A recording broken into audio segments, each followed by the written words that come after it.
The artist that I'd like to introduce right now is Jill Mott, and Jill is a multimedia artist and primarily known in this area as a photographer, but she is also just an extraordinary creator with a variety of media. So, Jill, welcome to the Artist to Artist show. Thank you. I'm so thrilled and flattered to be here. Have you done a mask show before? Yes, I have. This is my third mask, and I think probably my favorite. What makes this your favorite? This mask really became more about community than just me as an artist. My mask is full of found objects, including old cameras. And I asked for donations from the people that I knew for donations if they had old cameras and equipment that they were rid of. And I was really surprised at the people who came out and donated old cameras. And they all had some meaning to them. Someone's old father's camera or some film that was shot and really no one has any use for. So having those pieces really meant a lot to me. Each item has a way of preserving and holding a memory. So, for example, I used lenses, old lenses, as eyes on my mask. And what I think about is, what did this lens see? What did this lens photograph? Whose memories did it document? And so each little piece in the mask, I feel, has some kind of story. Talk a little bit about what it was like to get that blank mask and to see what the shape was going to be and the different details. What was your first impression? It was very round, very, very round. I thought there might be a few suns and moons out there in the show. And I don't really think about the final image with the shape. It's more about the problem solving of how do I make it work within this shape. And for me, the mask, I always want it to be 3D, sculptural. I want it to have those features of eyes and nose and lips and whatever else I can put on it. So I usually tend to build up those areas to make them more prominent. And this year was particularly challenging for me because I took it a step higher than I had in the past. In the past, I've used photographs, transferring them to fabric and collaging them and sculpting them.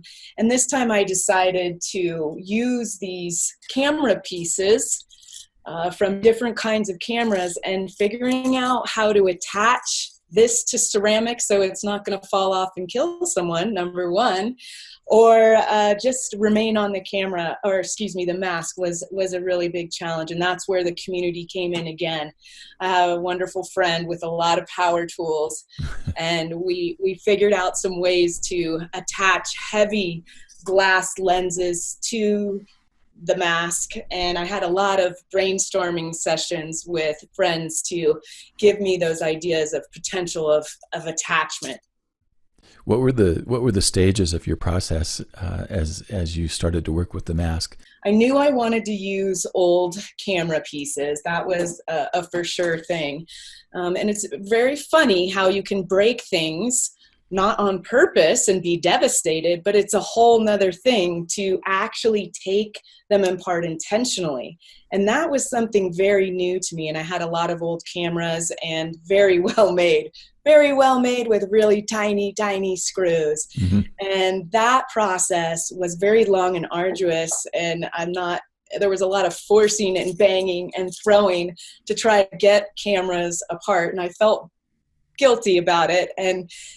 And I know that some people would think that was a little bit offensive, but the idea was to preserve the memory of the camera, but I had to get to the heart of it.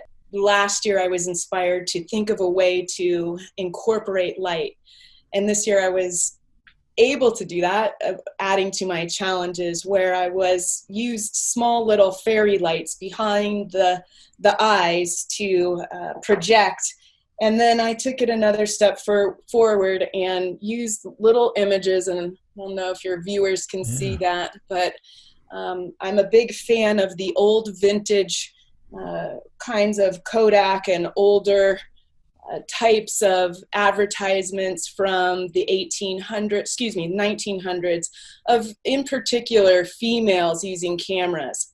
And I wanted to honor that somehow. And I wanted to figure out how to use all aspects of photography. This is a mini canvas that I used as an experiment to see what could I use for glue and attachment, how could I use different film products, and this little experiment up here eventually became my eyelashes.